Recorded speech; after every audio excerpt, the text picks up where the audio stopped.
Olá, sejam muito bem-vindos ao mini curso gratuito de Mindfulness para psicólogos. Nesse mini curso que está sendo regravado agora dentro de um espectro muito mais maduro de conhecimento e de construção de conhecimento, vou te passar os pontos mais essenciais, aqueles que eu considero que fizeram total diferença na minha formação e nas novas estratégias de trabalho que eu acabei construindo até aqui. Muito bem, se você não me conhece, meu nome é Sheila Drummond, eu sou psicóloga formada em 2005, sou especialista em psicologia clínica, sou especialista em yoga e sou mestre em mindfulness pela Universidade de Saragoça, na Espanha. Nessa primeira aula, eu quero muito te falar sobre o que é mindfulness e começar com essa frase, né? Mindfulness é muito mais do que você imagina que é. Inclusive, eu vou te falar um pouco sobre um resumo muito básico de uma das nossas primeiras aulas, primeira, segunda aula ali do curso de formação, que obviamente no curso de formação a visão é muito mais ampliada e profunda, aqui vou te passar um resumo sobre isso, para que você entenda que trabalhar com mindfulness está muito longe de aplicar algumas técnicas de mindfulness no consultório, e saber disso é de suma importância. Tendo dito isso, é importante então que a gente traga aqui, né, tudo o que mindfulness é, e para isso eu fiz aqui um, um mapa mental para poder te explicar aí tudo que mindfulness é, e a gente vai falar isso aqui de uma maneira muito bem resumida, como já mencionei anteriormente. E no curso de formação você tem uma visão muito mais aprofundada sobre cada uma dessas partes e como você pode enlaçar isso tudo no teu trabalho. Então, mindfulness pode ser entendido de muitas maneiras. Existem muitos significados. Existe toda uma discussão teórica sobre o termo, porque é um termo que, na verdade, é usado em inglês. Muitas pessoas no Brasil, inclusive, têm dificuldade com esse termo, por isso é mais facilmente entendido com a sua tradução mais básica, que é atenção plena. Na formação eu te falo porque que eu sou um pouco contra essa coisa da atenção plena. Prefiro consciência plena, mas de fato não foi o termo que é mais divulgado ou é mais reconhecido. Então, mindfulness é, na verdade, uma palavra em inglês para sati, que é uma palavra em Pali. Pali é uma língua prima irmã do sânscrito. Portanto, a gente está falando de uma prática, de uma palavra que foi retirada de um contexto budista e que teve toda uma transição histórica desse contexto mais espiritual, mais filosófico budista, para chegar como uma estratégia, como uma técnica, uma abordagem psicológica que tem aí muitas comprovações científicas. Então, essa é a primeira coisa que a gente pode falar sobre mindfulness, né? Que mindfulness, na verdade, é sati. E aí tem toda uma questão aí de sati, do que é sati, de como o Buda, Siddhartha Gautama, tirou essa palavra, também desviou um pouco do conceito, porque sati significa relembrar, mas o próprio Buda já fez esse movimento. Então a gente está falando de uma palavra que sofreu muitas alterações desde a sua origem. E é natural que, portanto, quando a gente vai colocar uma palavra dessa dentro do contexto científico, nós tenhamos aí alguns desafios importantes. Todavia, mindfulness pode ter vários significados, e normalmente tem significados diferentes em inglês, em espanhol. No Brasil, em português, nós temos dois básicos: atenção plena, consciência plena. Particularmente, gosto de usá-los em condições específicas, que eu vou te falar um pouquinho mais para frente. Bom, em termos conceituais, a coisa fica ainda mais abrangente, né? Então, estou trazendo para você aqui esse fluxograma que mostra que mindfulness pode ser entendido, primeiro, como um estado psicológico, depois, como um traço psicológico, depois, como um conjunto de intervenções, também como programas de intervenções. E, além disso, temos muitos outros conceitos teóricos que nos permite, a partir da compreensão correta desses conceitos, entender como o mindfulness pode ser importante dentro do que chamamos de intervenções baseadas em mindfulness, que são técnicas, estratégias que nós utilizamos no contexto terapêutico mediante uma necessidade pontual e específica. Novamente, voltando aqui, enquanto estado psicológico, mindfulness pode corresponder a duas coisas específicas. Primeiro, a autorregulação da atenção e depois a abertura da experiência ou para a experiência presente. Então, tudo isso é o que nós vemos no curso de formação detalhadamente. Tá? Então, queria te falar algumas coisas que julgo serem as mais importantes para sua correta compreensão. Existe uma diferença de mindfulness enquanto estado e enquanto traço psicológico, e essa diferenciação ela é fundamental, foi fundamental para que a gente pudesse compreender como se desenvolveram aí todas as avaliações, os testes de mindfulness que medem estado e que medem também traço psicológico, e muitos estudos científicos foram feitos a partir dessa diferenciação, principalmente quando a gente vai tentar medir os efeitos de mindfulness. Inclusive, eu vou deixar para você, como um card aqui, como uma recomendação, um vídeo que saiu um tempo atrás e que fala sobre as comprovações científicas de mindfulness, especialmente para os transtornos de humor, onde mindfulness tem um alto grau de eficiência cientificamente comprovado. E eu te explico lá um pouco como isso funciona, como é esse processo da magnitude de eficácia, que é um processo da psicometria, para que a gente possa medir a eficácia de uma técnica em um determinado contexto. Vou deixar o card aqui para você assistir depois. E voltando aqui, essa diferença, então, do estado e do traço vai delimitar também a pontuação específica. Então, que técnica que um paciente precisa? É através dos testes que a gente descobre, medindo qual é o estado e qual é o traço psicológico de mindfulness que esse paciente tem, e há técnicas específicas, tanto para melhorar o estado quanto para aumentar o traço de mindfulness em cada pessoa, diante de cada contexto. Então, como você pode observar, trabalhar com mindfulness dentro do contexto terapêutico vai muito além do que ensinar algumas práticas. Se assim fosse, os milhares, as centenas de milhares de pessoas que compram, né, assinam esses aplicativos de meditação, ninguém estaria sofrendo com transtornos ou desordens mentais, porque tecnicamente já estão fazendo o serviço de casa, que é a prática de mindfulness. Então, a primeira coisa que eu preciso te dizer é que mindfulness, pode dizer, significa muito mais do que a gente tem consciência habitualmente, significa muito mais do que a gente consegue absorver nos livros, que são poucos os livros traduzidos para o português, perto do que a gente tem lá fora.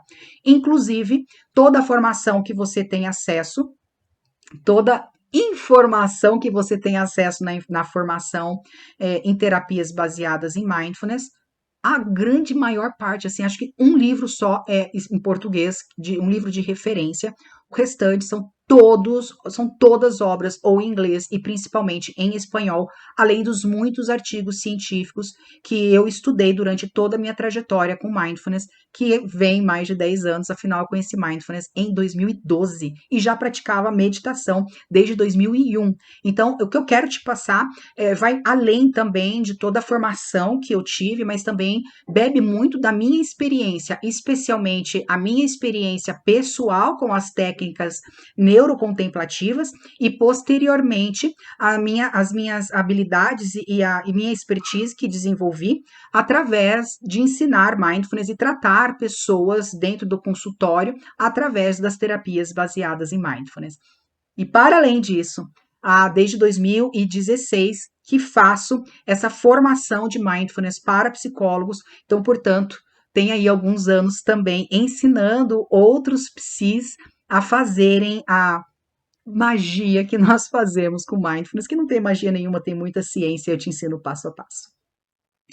Muito bem. Nessa primeira aula, né, eu quis muito te trazer isso tudo que mindfulness significa e quero também te falar um pouco sobre os tipos de terapias que podem ser utilizadas com mindfulness. Essa informação está num livro chamado Mindfulness e Psicoterapia, de Germer, Siegel e Fulton. É o único livro que nós temos sobre o tema em português ainda. E ele fala sobre 3 formas da gente conseguir trabalhar com mindfulness, que são as terapias orientadas em mindfulness, a terapia informada em mindfulness e, por fim, as terapias baseadas em mindfulness. Sendo que dessas 3, apenas a última nós ensinamos técnicas de mindfulness para os nossos pacientes. Eu vejo isso hoje como uma evolução muito natural, principalmente por isso que eu indico muito as pessoas que vão fazer um grande investimento numa formação baseada em mindfulness, numa formação de mindfulness, para fazerem primeiro um mini curso para ver se está na tua área, para ver se é isso que você realmente quer. Porque o natural é que o psicólogo comece a praticar mindfulness. E eu vou te colocar aqui um estudo que analisou sobre a interferência de mindfulness na condução dos processos terapêuticos e tem uma eficiência, uma magnitude de eficiência média. Portanto, a gente está falando sobre algo bastante significativo. O psicólogo que pratica mindfulness tem melhores condições de favorecer a evolução de uma pessoa, de um paciente. O natural é que a gente comece a praticar mindfulness e aí a gente vai levar isso para a nossa terapia através da nossa forma de ser. Vale a pena dizer que as relações humanas, elas são base para diversas questões, né, incluindo e principalmente a questão da terapia clínica, da psicoterapia clínica, mas também se você vai eventualmente oferecer um serviço baseado em mindfulness para uma empresa, para uma organização, para uma instituição governamental. Por exemplo, eu fiz um curso, desenhei um curso sob medida para a Polícia Federal do Paraná, na verdade, para a Superintendência da Polícia Federal do Paraná. Vou deixar um card aqui para você saber mais sobre esse projeto. E eu só fiz esse projeto, que foi o projeto mais importante de toda a minha vida, com maior significado, com excelentes resultados, porque eu aprendi como fazer. Então, esse é um dos passos fundamentais. As relações humanas, estão em primeiro lugar. Se você vai vender um programa que custa R$ 1.200 por pessoa para um órgão como a Polícia Federal do Paraná, a primeira coisa que você tem que ter é certeza do que você está fazendo.